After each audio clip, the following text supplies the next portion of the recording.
There are few things better than a peaceful weekend, good food, and keeping your distance from nosy neighbors. But when peace meets Karen, well, that's when the fireworks start. It was a sunny Saturday, perfect for grilling, relaxing, and not thinking about the HOA. But peace isn't something Karen ever lets thrive for too long.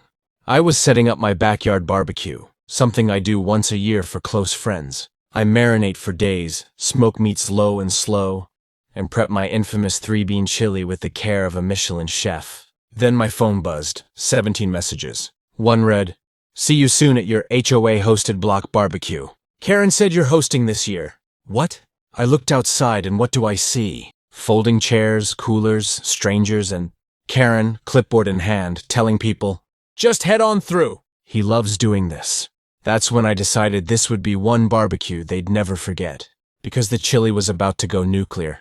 And Karen, she was about to be the guest of dishonor. Rewind 5 days earlier. My backyard is my sanctuary. No HOA regulation touches it because, plot twist, I'm grandfathered out. Karen hates that. She's the type who measures grass with a ruler, files complaints about wind chimes, and considers herself the sheriff of suburban serenity. She's always been annoying, but lately, she's been on a power trip. Last month, she fined Mr. Jenkins for having unapproved tomatoes. 2 weeks ago, she issued citations for irregular patio furniture. And now she's targeting me, again. I planned my barbecue for months, private invite list, no HOA involvement. But Karen caught wind and saw an opportunity. "Community bonding is important," she said smugly. "You should open it up." I declined, twice, politely. But then she made her move. She posted a flyer at the clubhouse. Neighborhood barbecue, hosted by my name. Saturday at 2 p.m. No permission, no notice. Just pure, unfiltered audacity. When I confronted her, she smiled like she already won. "Oh, it's just a friendly gesture.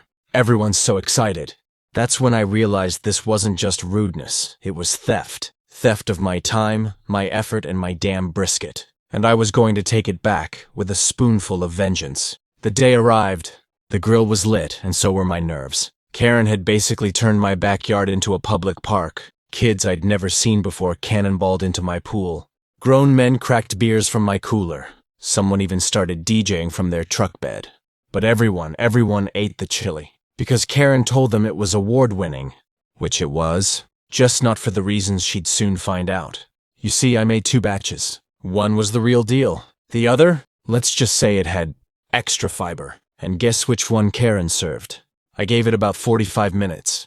Right around the time Karen stood up to make a speech about community harmony. I turned on the sprinklers.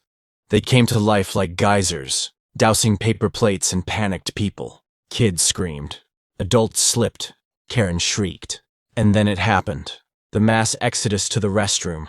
Neighbors clutched their stomachs and ran. Karen froze, trying to hold composure. But that chili didn't negotiate. I saw her sprint for my bathroom door. Locked. Then the next door neighbors. Also locked. Let's just say, the hedges are now fertilized. That was just the beginning of Karen's downfall. Word spread, fast. Someone posted a TikTok of her. Full sprinkler-soaked panic. 1.2 million views in 2 days. The caption? Karen barbecue crash ends in Laxative showdown. At the next HOA meeting, she tried to gloss over the incident. "I was trying to build unity," she claimed. Mr. Jenkins, the tomato guy, leaned in. "You mean like when you fined me for growing food?" Another neighbor chimed in. "Or when you made Sally repaint her mailbox?" The tide was turning. A petition started circulating. Not to remove her, yet, but to limit her powers. No unilateral event planning. No private property intrusions. And best of all, no flyers without written permission. I signed it with the biggest Sharpie I could find. Then came Karen's last stunt. She filed a formal complaint, accusing me of sabotaging a community event. But I came prepared. I showed photos of her unauthorized flyers, screenshots of texts from neighbors, video of her directing strangers into my yard. And the best part? I cited the HOA bylaw that stated, events on non-HOA property must be privately consented. It wasn't just petty. It was a violation. She was reprimanded publicly. Her event privileges? Revoked for a year. She had to issue a written apology, which now hangs framed above my grill. And the chili? I renamed it Karen's Cleanse. So what did I learn? Never underestimate the power of boundaries. And a good chili recipe. Sometimes the best revenge isn't loud, it's slow cooked. Perfectly timed, and served with a sprinkler system. Now my BBQs are invite only and legendary. Even got a local food blogger to do a write-up. Karen?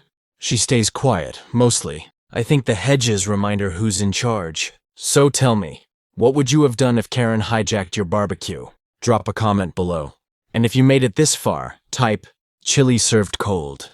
That way, I'll know you're one of the real ones. Like, subscribe, and remember, revenge, it's best served spicy.